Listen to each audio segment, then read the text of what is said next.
नमस्कार साथियों, एक बार फिर से स्वागत है आपका अपना YouTube चैनल साइंस गुरु रवि में। गाइज, आज हम एक नए चैप्टर की शुरुआत करने वाले हैं, प्लांट मॉर्फोलॉजी अर्थात पादप आकारिकी।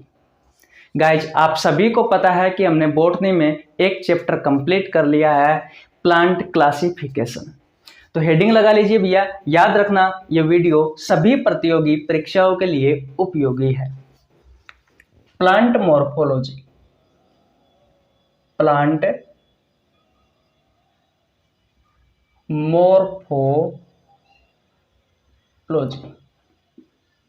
हिंदी में कहा जाता है पादप आकारिकी।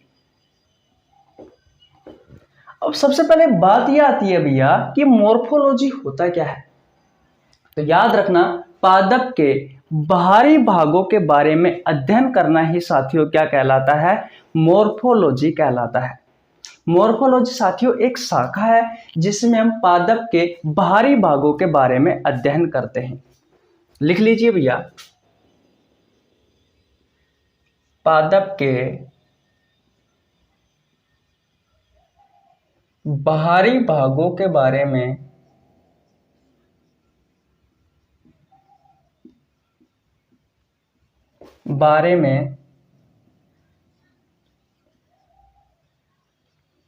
अध्ययन करना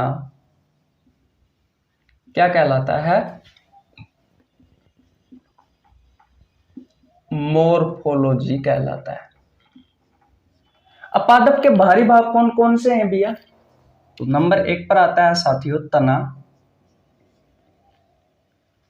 पत्तियां,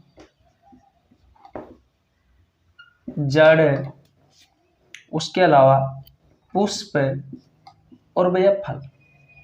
ये पादप के साथियों बाहरी भाग है। तना जिसे आप स्टेम कहते हो, पत्तियां जिसे आप लीफ कहते हो, रूट जिसे आप जड़ कहते हो, फ्लावर जिसे आप पुष्प कहते हो और फ्रूट भैया जिसे आप फल कहते हो। इन सभी के बारे में अध्ययन करना ही साथियों क्या कहलाता है, मॉर्फोलॉजी कहलाता है। इन सभी के बारे में अध्ययन करना ही साथियों मॉर्फोलॉजी कहलाता है। याद रखना साथियों, इस चैप्टर में हम पढ़ने वाले हैं कि पादपों में जनन किस तरीके से होता है, श्वसन किस तरीके से होता है, वाष्पोत्सर्जन किस तरीके से होता है, फल का निर्माण कैसे होता है, बीज का निर्माण कैसे होता है, पेड़ पौधे अपने भोजन कैसे बनाते हैं साथियों। इन सभी बातों के बारे में इस चैप्टर में साथियों हम डिटेल में पढ़ने वाले हैं।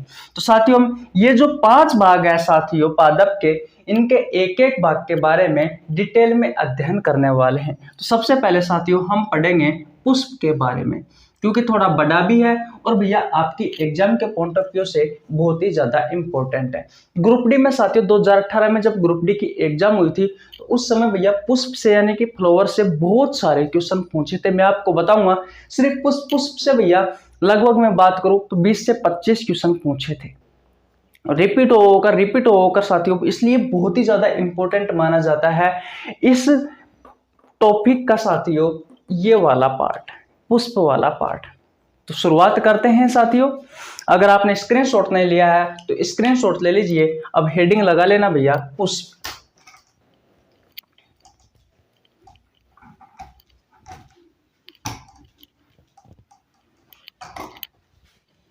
देखिए भैया, हेडिंग क्या लगाना है, फ्लावर्स।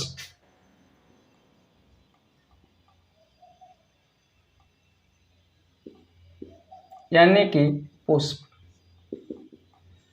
सबसे पहले साथियों हम समझते हैं पुष्प के बारे में जो बेसिक नॉलेज जो आपसे आपके एग्जाम में पूछी जाती है। याद रखना साथियों, पादप का मुख्य जनन भाग होता है भैया ये पुष्प। पादप का मुख्य जनन भाग,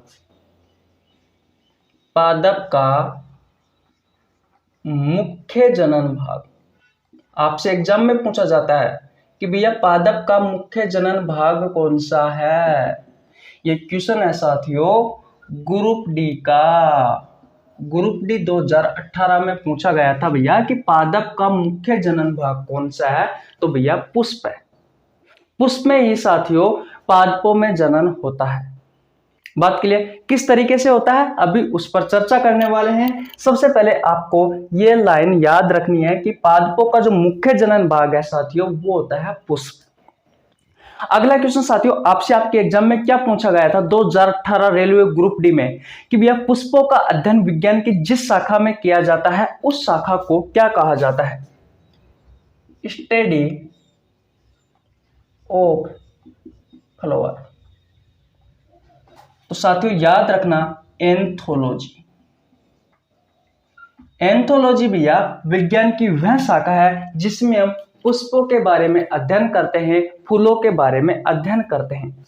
यह भी साथियों आपसे रेलवे ग्रुप डी में पूछा गया था 2018 में। अब साथियों कुछ महत्वपूर्ण शाखाएं हैं जिन्हें आपको याद करनी है, मैं लिखवा देता हूं। जैसे कि शैवाल, मैंने कल भी लिखवाई थी। शैवालों का अध्ययन विज्ञान की जिस शाखा में किया जाता है उस शाखा को कहा जाता है साथियों फाइकोलॉजी। फाइकोलॉजी। और देखिए भैया कवक का अध्ययन, कवक का अध्ययन विज्ञान की जिस शाखा में किया जाता है उस शाखा को कहा जाता है माइकोलॉजी। अगर आपसे पूछा जाए कि भैया फलों का अध्ययन विज्ञान की जिस शाखा में किया जाता है उसे कहा जाता है पोमोलॉजी। और भैया पुष्पों के बारे में अध्ययन विज्ञान की जिस शाखा में किया जाता है उस शाखा को कहा जाता है साथियों एंथोलॉजी। बोलो, 2 क्वेश्चन कंप्लीट। और देखिए और ग्रुप डी में आपसे क्या क्या पूछा गया था। आपसे क्वेश्चन पूछा गया था साथियों कि सबसे छोटा पुष्प कौन सा है? सबसे छोटा पुष्प पता नहीं साथियों कितनी बार पूछा गया है। एक क्वेश्चन आपसे पूछा गया है कि भैया सबसे बड़ा पुष्प कौन सा है। तो सबसे छोटा पुष्प कौन सा है साथियों और सबसे बड़ा पुष्प कौन सा है, अगर आपको पता है तो कमेंट बॉक्स में जरूर बताइए। देखिए सबसे छोटा पुष्प होता है साथियों वोल्फिया और सबसे बड़ा होता है साथियों रेफेलेसिया।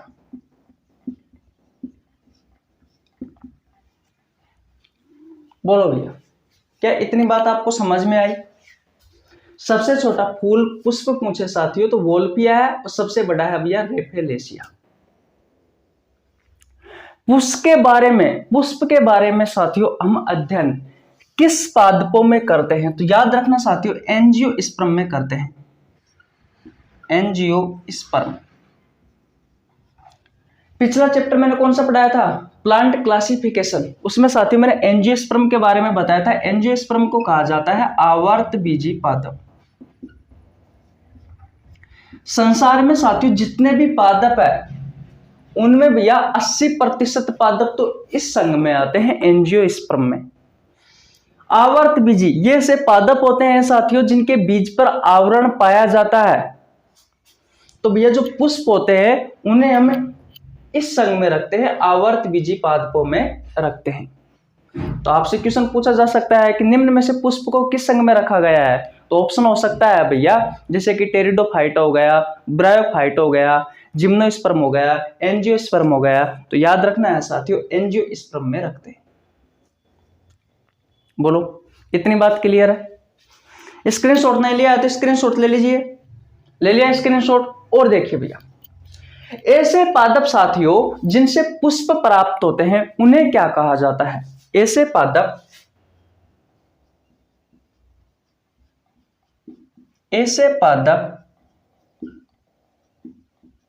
जिनसे पुष्प या फूल भी कहते हो, फूल प्राप्त होते हैं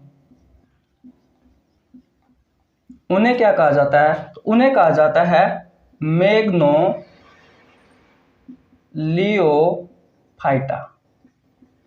ऐसे पादपों को क्या कहा जाता है? मैग्नोलियोफाइटा कहा जाता है।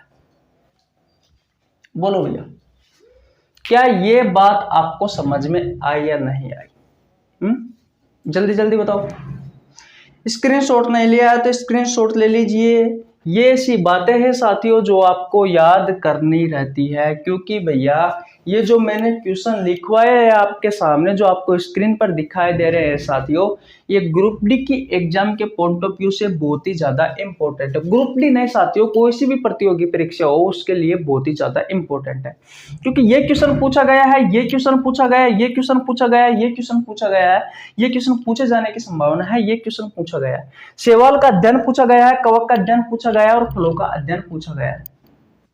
और क्या चाहिए साथियों, जो आपको स्क्रीन पे दिखाई दे रहे हैं साथियों, वो सभी क्वेश्चन आपकी एग्जाम में पूछे गए हैं।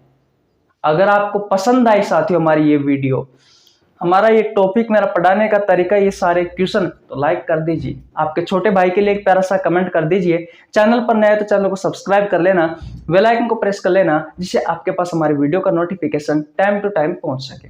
अब भैया आगे चलते हैं और पुष्प के बारे में और जानते हैं।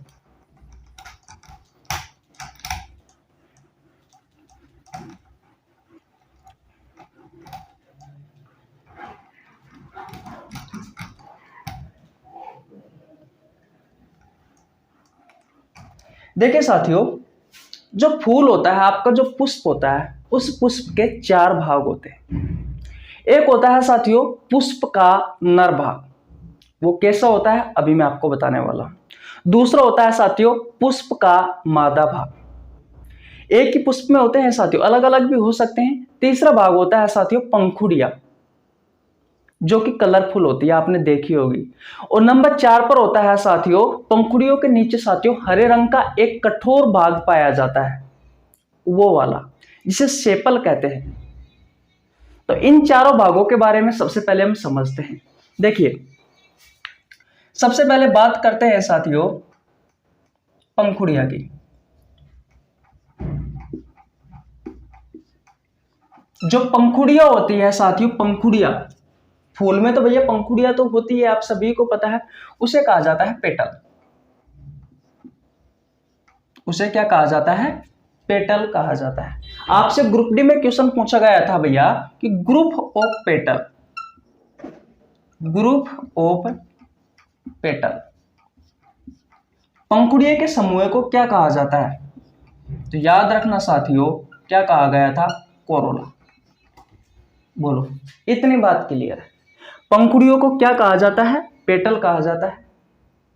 ग्रुप ऑफ पेटल यानी कि पंखुड़ियों के समूह को क्या कहा जाता है? कोरोला कहा जाता है। इतनी बात क्लियर है। और देखिए दूसरी बात, मैंने कहा कि पंखुड़ियों के नीचे की तरफ इन पंखुड़ियों को और पुष्प का जो नर भाग है और पुष्प का जो मादा भाग है, इन्हें सुरक्षा प्रदान करने के लिए साथियों नीचे की तरफ हरे रंग का एक कठोर भाग होता है, और उस कठोर भाग को हरे रंग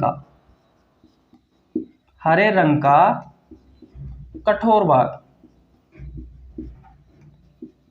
उसे कहा जाता है सेपल। उसे क्या कहा जाता है? सेपल कहा जाता है। ये सेपल क्या करता है? ये भैया पंखुड़ियों को यानी कि पेटल को, जो नर भाग होता है साथियों, उसे स्टामेन कहते हैं। अभी याद रखना, अभी बताऊंगा। ये हो गया पुष्प का नर भाग, और जो मादा भाग होता है साथियों उसे कहा जाता है पिस्टल। ये हो गया पुष्प का मादा भाग। इन तीनों को भैया सुरक्षा प्रदान करता है ये। पंखुड़ियों के नीचे पाया जाता है हरे रंग का कठोर भाग। और ये पंखुड़ियां क्या करती है? जो कीड़े मकोड़े होते हैं साथियों, उन्हें अपनी ओर आकर्षित करती है। कीटों को अपनी ओर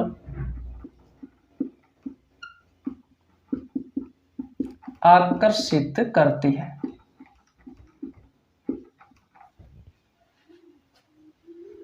दो चीजें समझ में आई, पंखुड़िया और हरे रंग का जो पंखुड़ियों के नीचे की तरफ होता है जो कठोर भाग, जिसे आप सेपल कहते हो, ये भैया पेटल यानी कि पंखुड़ियों को, पुष्प का जो नर भाग होता है, पुष्प का जो मादा भाग होता है, इन्हें सुरक्षा प्रदान करता है। और आपसे क्वेश्चन पूछा जाता है कि ग्रुप ऑफ सेपल क्या कहलाता है? ग्रुप ऑफ सेपल, तो याद रखना साथियों, ग्रुप ऑफ सेपल कहलाता है कैलिक्स। ये क्वेश्चन भी आपसे पूछा जाता है। अब इन दोनों के बारे में समझते हैं। मान लीजिए साथियों, ये क्या है आपका?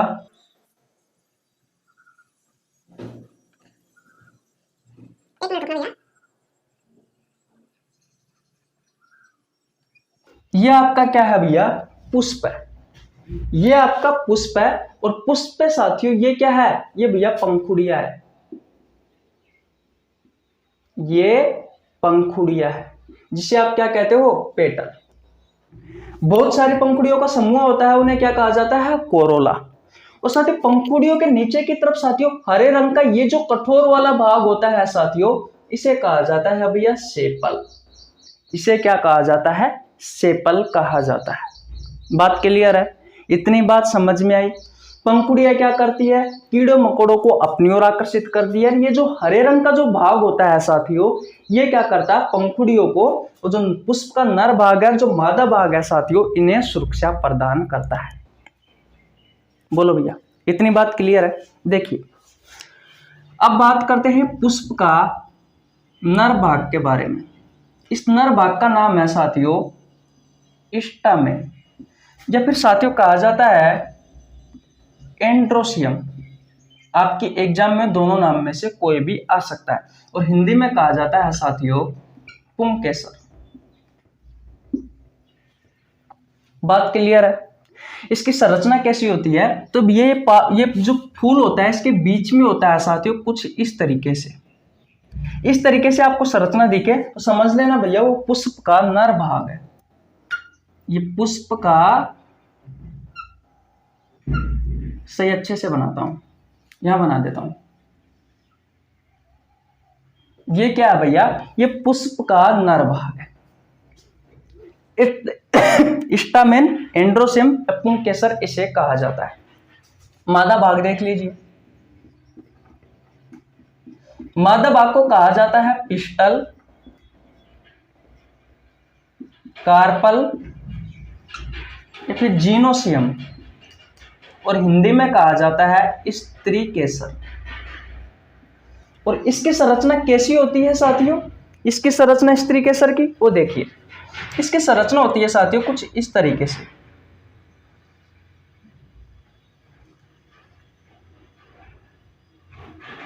कुछ इस तरीके से इसकी संरचना होती है। ये भी भैया यहां पर ही होता है पुष्प में, आपने देखा होगा।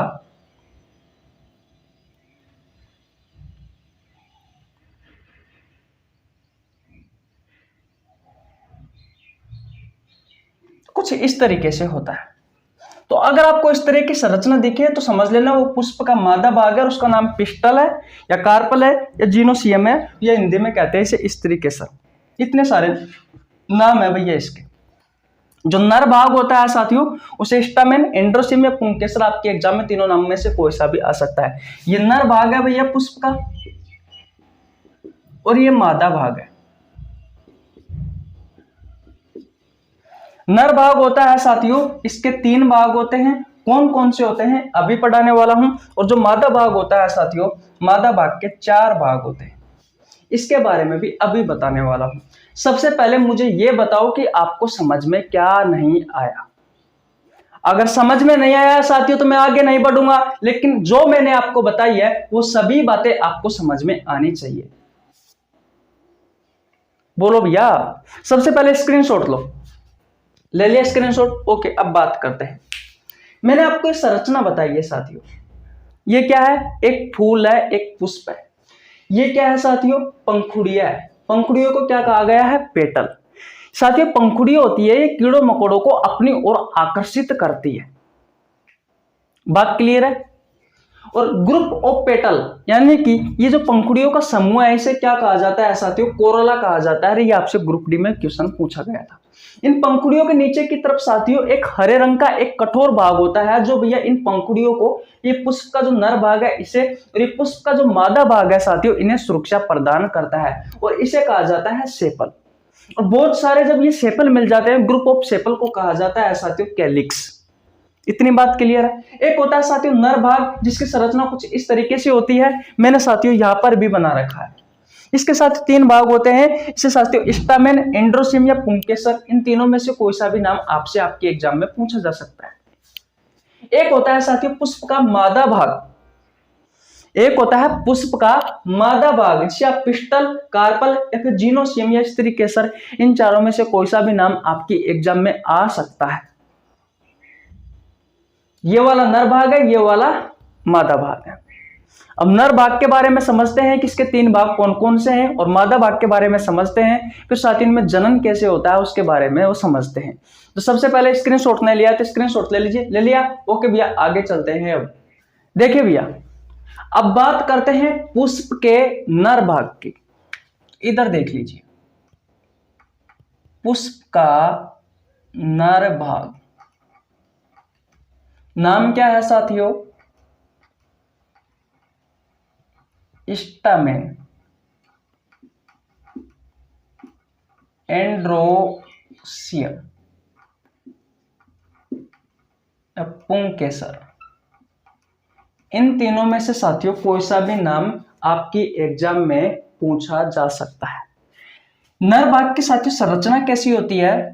तो मैंने आपको बताया था साथियों, कुछ इस तरीके से इसकी संरचना होती है। ये साथियों आपको एक डंडी सी ये संरचना दिखाई दे रही है, ये वाली, इसे कहा जाता है भैया फिलामेंट। क्या कहा जाता है? फिलामेंट। हिंदी में कहा जाता है तंतु। साथियों इन्हें याद करना बहुत मुश्किल होता है, बट आपको याद करने पड़ेंगे अगर आपकी एग्जाम पास करनी है तो। और साथियों ये जो संरचना है ये आपको दिखाई दे रही है, ये वाली पूरी संरचना, ये वाली, इसे कहा जाता है साथियों एंथर, और हिंदी में कहा जाता है परागकोश। और इसी परागकोश में साथियों क्या पाए जाते हैं? पोलिन ग्रेन पाए जाते हैं। पोलिन ग्रेन यानी कि पराग कण पाए जाते हैं। ये व्हाइट रंग के होते हैं, व्हाइट कलर के होते हैं। तो ये होते हैं नर के 3 भाग। नंबर 1 पर फिलामेंट, जो आपको ये डंडी नुमा संरचना दिखाई दे रही है। ये जो ऊपरी भाग है साथियों से एंथर कहा जाता है, हिंदी में परागकोश कहा जाता है। इसी एंथर में साथियों ये पोलिन ग्रेन भरे हुए रहते हैं, ये व्हाइट कलर के होते हैं। बोलो भैया, नर भाग समझ में आया? स्टामेन, एंड्रोसियम, पुंकेसर, तीनों में से कोई सा भी नाम दे सकता है। डंडीनुमा जो संरचना होती है इसे फिलामेंट कहा जाता है, और ये ऊपरी जो संरचना है इसे एंथर कहा जाता है, परागकोश। और इसी परागकोश से साथियों किसका निर्माण होता है? पोलिन ग्रेन का, यानी कि पराग कणों का निर्माण होता है। बात क्लियर है? अब बात करते हैं साथियों मादा भाग की। पुष्प का मादा भाग, देखिए जो मादा भाग होता है साथियों इसे कहा जाता है पिस्टल। एक नाम हो रहा है कार्पल, या फिर साथियों जीनोसियम, और हिंदी में कहा जाता है स्त्री केसर। जो फूल होता है साथियों, फूल के ऊपर साथियों आपने एक संरचना देखी होगी कुछ इस प्रकार की।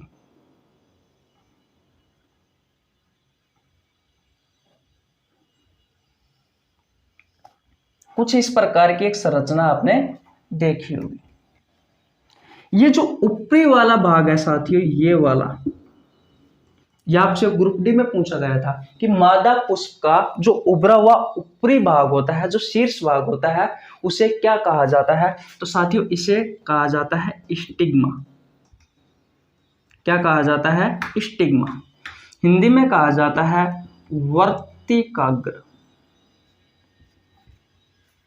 और ये जो नलीनुमा जो संरचना आपको दिखाई दे रही है, ये वाले यहां से लेकर के यहां तक, इसे कहा जाता है स्टाइल। हिंदी में कहा जाता है वर्तिका। और ये आपको कुछ ये जो संरचना दिखाई दे रही है यहां से लेकर के ये वाली, इसे कहा जाता है ओवरी। हिंदी में कहा जाता है अंडाशय। याद रखना साथियों, इसी अंडाशय से किसका निर्माण होता है? फल का निर्माण होता है। दिखाई नहीं दे रहा आपको? इसी अंडाशय से किसका निर्माण होता है? फल का निर्माण होता है। हाँ, और इसके अंदर की तरफ साथियों आपको एक संरचना और दिखाई देगी साथियों कुछ इस प्रकार की। इसे बोला जाता है ओव्यूल। ओव्यूल हिंदी में कहा जाता है बीजांड या साथियों डिंब। और इससे किसका निर्माण होता है? इससे भैया बीज का निर्माण होता है, सीड का निर्माण होता है। दिख नहीं रहा? थोड़ा सा मैं कैमरा नीचा कर देता हूं।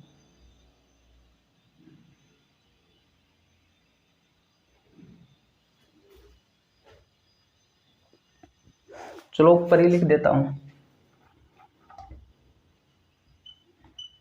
ओव्यूल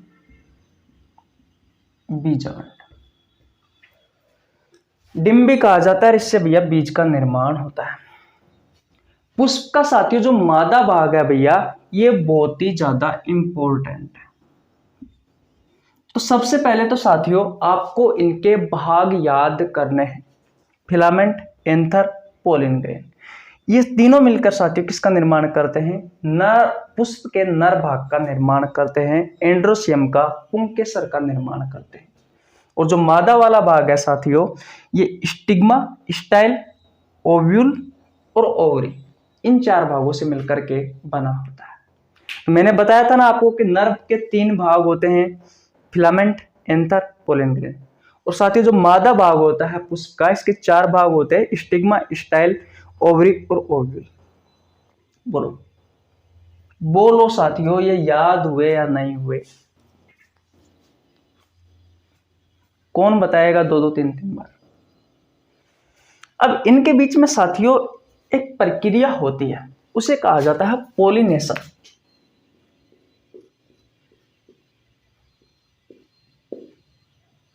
पोलिनेशन हिंदी में कहा जाता है परागण। अब ये परागण क्या होता है, इसके बारे में समझिए।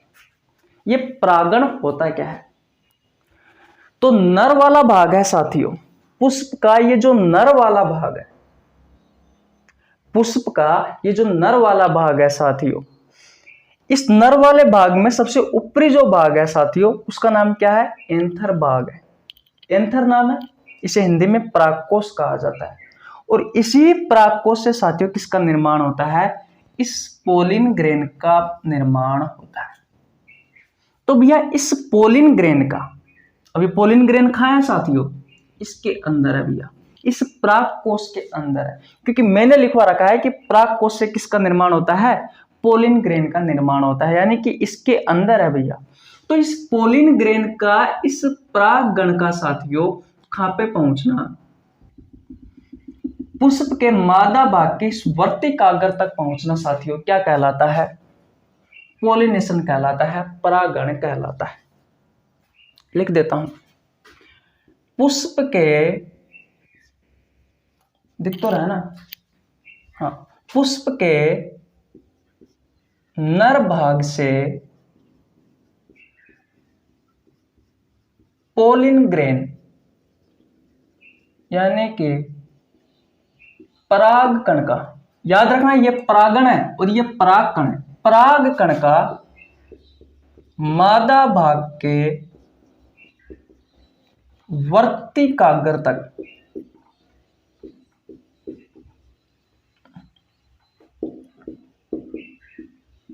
पहुंचना क्या कहलाता है? पोलिनेशन कहलाता है।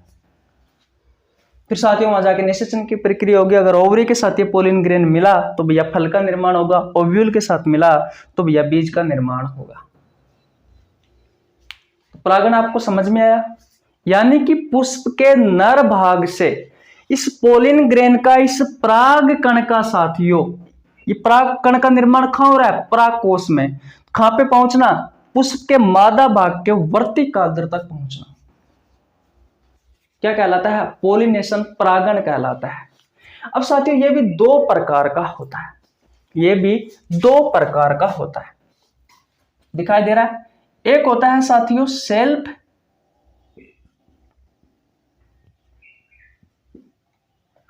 पोलिनेशन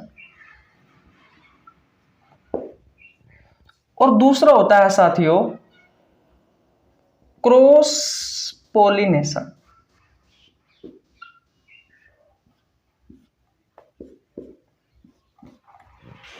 एक होता है साथियों सेल्फ पोलिनेशन और दूसरा होता है भैया क्रॉस पोलिनेशन।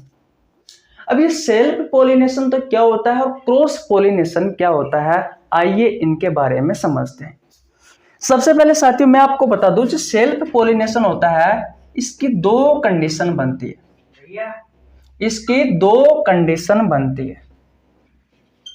कितनी कंडीशन बनती है भैया? दो कंडीशन बनती है। और जो क्रॉस पॉलिनेशन है साथियों, इसकी एक कंडीशन बनती है। तो सबसे पहले तो भैया हम क्रॉस पॉलिनेशन के बारे में समझते हैं, उसके बाद में साथियों सेल्फ पॉलिनेशन के बारे में चर्चा करेंगे।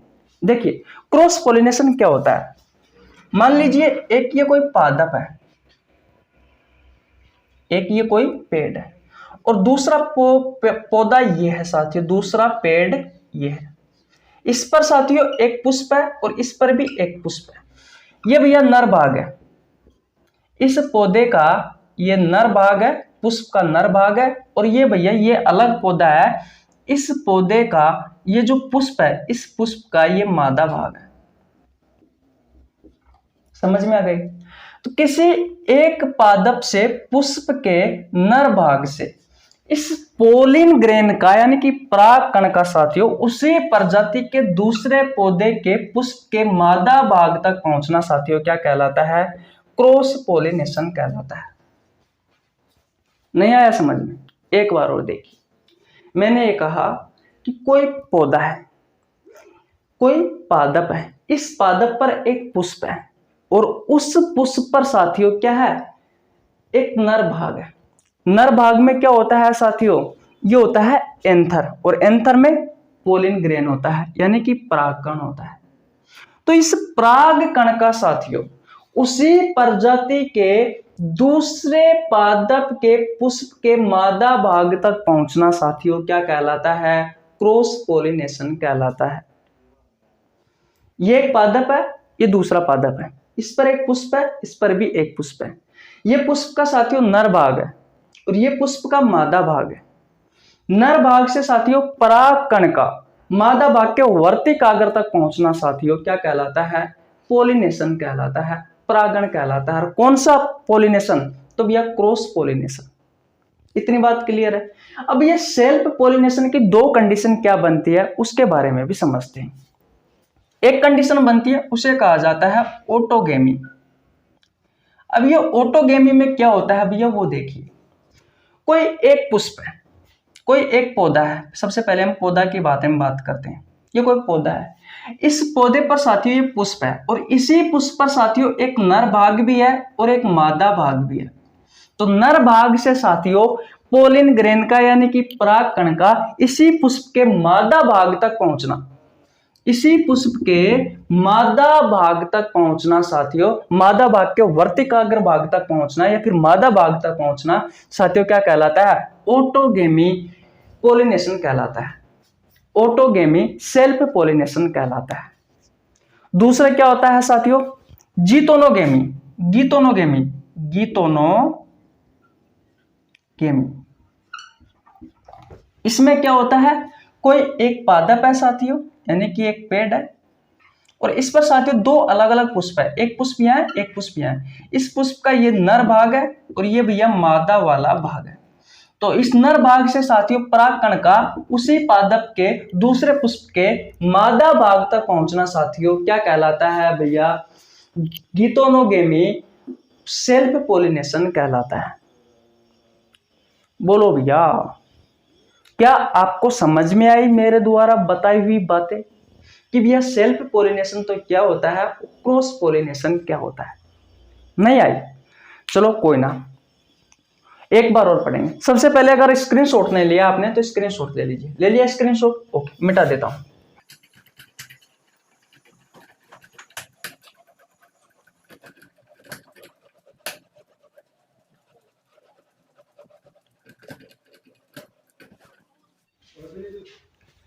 देखिए भैया, अब बात करते हैं हम पोलिनेशन के बारे में, क्योंकि पहले हमने समझा लेकिन आपको अच्छे से नहीं समझ में आया। पोलिनेशन यानी कि परागण। और छोड़ाओ, आठ मत करो रे। पोलिनेशन यानी कि परागण। देखिए भैया, होता क्या है? पुष्प के नर भाग से परागकण का यानी कि पोलिन ग्रेन का पुष्प के मादा भाग के वर्तिकाग्र तक पहुंचना साथियों क्या कहलाता है? पोलिनेशन कहलाता है, परागण कहलाता है। ये तो आपको अच्छे से समझ में आ गया होगा। इसके दो भाग होते हैं, एक भाग होता है साथियों सेल्फ पोलिनेशन, सेल्फ पोलिनेशन, और दूसरा भाग होता है साथियों क्रॉस पोलिनेशन, क्रॉस पोलिनेशन। देखिए सेल्फ पोलिनेशन क्या होता है, तो इसके भी दो भागों में बटा हुआ होता है, यानी कि इसकी दो कंडीशन होती है। एक होती है साथियों ऑटोगेमी और दूसरा होता है साथियों जिटोनोगेमी। और साथियों क्रॉस पोलिनेशन की बात करें भैया, तो जो क्रॉस पोलिनेशन होता है इसकी एक ही कंडीशन होती है। बात क्लियर है? इसकी कितनी कंडीशन होती है? एक ही कंडीशन होती है। अब सबसे पहले समझते हैं साथियों ऑटोगेमी क्या होता है, और भैया ये जिटोनोगेमी होता है क्या। तो ऑटोगेमी की बात करें साथियों, तो मान लीजिए ये क्या है, आपका एक पौधा है और इस पौधे पर साथियों एक पुष्प है, और इस पुष्प पर साथियों नर भाग भी है और भैया मादा भाग भी है। एक्चुअली में साथियों दो कंडीशन बनती है, एक ये पुष्प है, इस पुष्प पर साथियों नर भाग भी हो सकता है या फिर मादा भाग भी हो सकती है। ये तो होता है एक लैंगिक पुष्प। और द्विलैंगिक पुष्प क्या होता है, मान लीजिए ये एक पौधा है, ये एक पुष्प है और इसी पुष्प पर साथियों नर भाग भी है और भैया मादा भाग भी है, वो होता है साथियों द्विलैंगिक पुष्प। यानी कि द्विलैंगिक पुष्प जिस पर भैया नर भाग भी है और मादा भाग भी है, वो होता है द्विलैंगिक पुष्प। और एक लैंगिक पुष्प होता है एक पुष्प ऐसा जिस पर या तो नर भाग हो या फिर साथियों मादा भाग हो। बात क्लियर है? तो भैया ये एक पौधा है, इस पौधे पर साथियों एक पुष्प है और इस पुष्प पर साथियों नर भाग भी है और मादा भाग भी है। साथियों इस नर भाग से पोलिन ग्रेन का यानी कि भैया पराग कण का इस मादा भाग के वर्तिकाग्र तक पहुंचना ही साथियों क्या कहलाता है, ऑटोगेमी कहलाता है। किसके थ्रू पहुंचता है उसके बारे में बात बाद में करेंगे, पहले आपको यह बताओ ये समझ में आया नहीं आया? आ गया ना? अब देखिए जिटोनोगेमी के बारे में बात करते हैं। ये एक पादप है, एक पौधा है, इस पर एक पुष्प यहाँ है और एक पुष्प यहाँ है। ये पुष्प का नर भाग है साथियों और ये है भैया पुष्प का मादा भाग। यानी कि ये सब पुष्प है, इस पर साथियों सिर्फ नर भाग है और ये सब पुष्प है जिस पर साथियों सिर्फ मादा भाग है।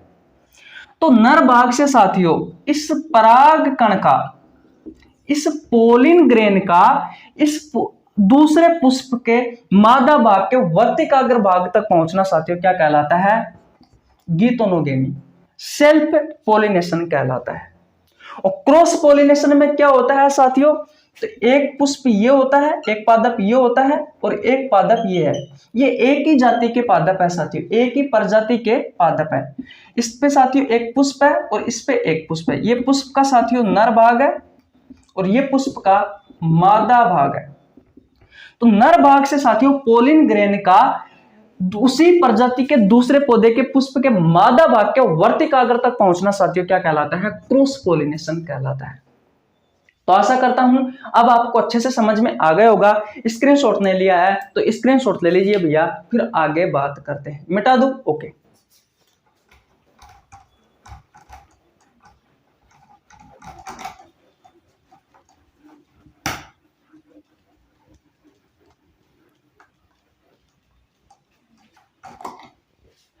देखिए साथियों, तो आपको क्रॉस पोलिनेशन समझ में आया और सेल्फ पोलिनेशन क्या होता है ये भी आपको अच्छे से समझ में आ गया।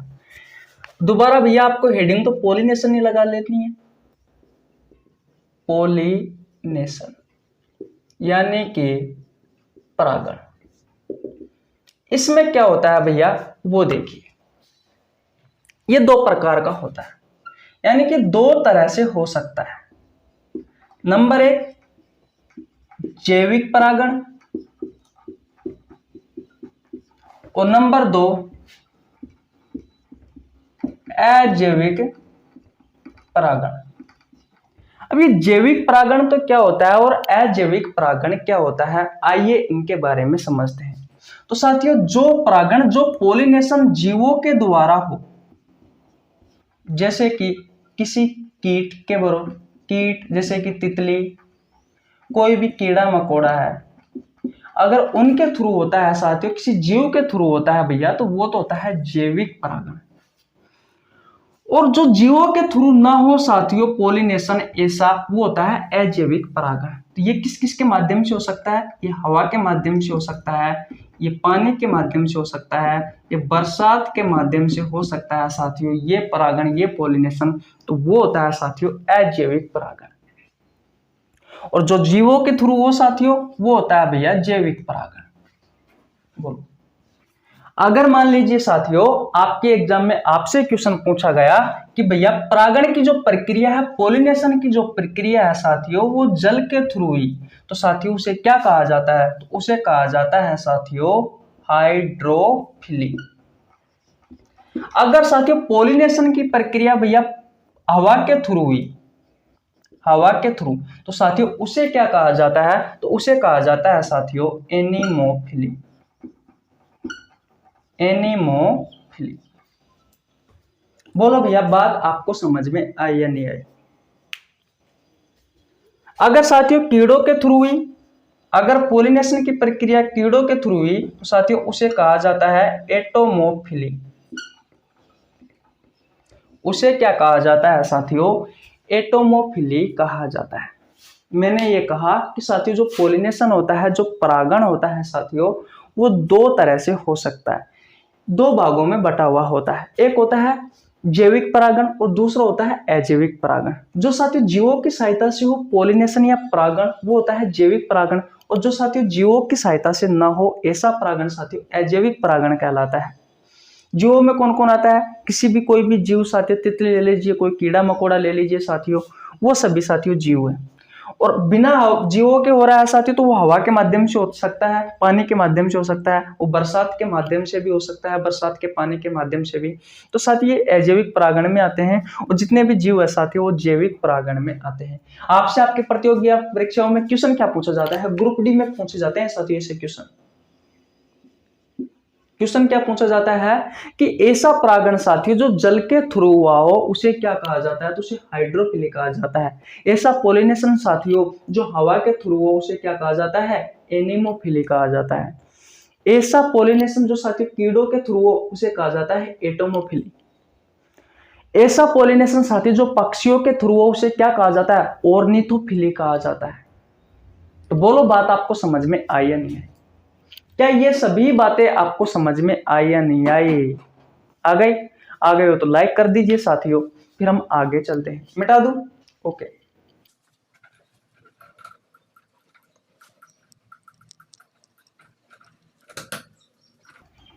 और देखिए भैया, देखिए भैया, अब हम समझते हैं भैया पुष्प के बारे में। तो याद रखना जो फ्लावर होते हैं साथियों, यानी कि जो पुष्प होता है साथियों, ये दो प्रकार का होता है। एक होता है साथियों यूनिसेक्सुअल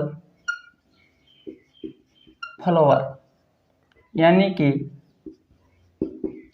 एक लिंगी पुष्प। और दूसरा होता है साथियों बाइसेक्सुअल फ्लावर, द्विलैंगिक पुष्प। अब ये भैया एक लिंगी पुष्प या एक लैंगिक पुष्प कह सकते हैं, द्विलिंगी पुष्प या द्विलैंगिक पुष्प कहा जा सकता है, कुछ भी कह दीजिए। बात याद आती है साथियों कि यूनिसेक्सुअल जो फ्लावर होते हैं वो क्या होते हैं और बाइसेक्सुअल फ्लावर होते हैं वो क्या होते हैं। तो साथियों ऐसा पुष्प, ऐसा पुष्प, ऐसा पुष्प जिस पर साथियों पुष्प का नर भाग हो या फिर साथियों मादा भाग हो, या है साथियों इसका मतलब है साथियों कि उस पुष्प पर या तो नर भाग होगा या फिर मादा भाग होगा। ऐसे पुष्प को क्या कहा जाता है साथियों? यूनिसेक्सुअल फ्लावर कहा जाता है। एग्जाम्पल की बात करो साथियों, उदाहरण तो बहुत ही ज्यादा इंपॉर्टेंट है। उदाहरण कौन कौन से हैं? तो भैया नारियल का फूल है, नारियल का फूल, पपीता का फूल, मक्का, ये सभी क्या है साथियों? ये भैया एक लैंगिक पुष्प है, एक लैंगिक पुष्प है। एक लैंगिक लिख देता हूं, एक लैंगिक पुष्प। बात क्लियर है। बाइसेक्सुअल फ्लावर द्विलैंगिक पुष्प क्या है? तो साथियों ऐसा पुष्प है जिस पर साथियों नर भाग भी हो, प्लस का चिन्ह लगा रहा हूं साथियों, इसका मतलब यह है साथियों कि उस पर मादा भाग भी होता है, वो होता है द्विलैंगिक पुष्प। और इसके उदाहरण कौन कौन से हैं साथियों? तो है भैया लिली गुलाब, सूरजमुखी, बैंगन, सरसों, ये इसके उदाहरण है साथियों, और ये इसके उदाहरण। तो अब आपको समझ में आ गया साथियों कि भैया यूनिसेक्सुअल फ्लावर तो क्या होते हैं और बाइसेक्सुअल फ्लावर क्या होते हैं। तो ये भैया हमारा पुष्प वाला भाग कंप्लीट हो गया है। कल हम साथियों फलों के बारे में पढ़ेंगे। तो पुष्प वाला भाग आपको समझ में आया या नहीं आया? अगर आ गया है तो वीडियो को लाइक कर दीजिए, चैनल पर नया है तो चैनल को सब्सक्राइब कर लेना, बेल आइकन को प्रेस कर लेना, जिससे आपके पास हमारी वीडियो का नोटिफिकेशन टाइम टू टाइम पहुंच सके। मिलते हैं नेक्स्ट वीडियो में, तब तक के लिए जय हिंद जय भारत। स्क्रीनशॉट ले लीजिए भैया, ले लिया? ओके।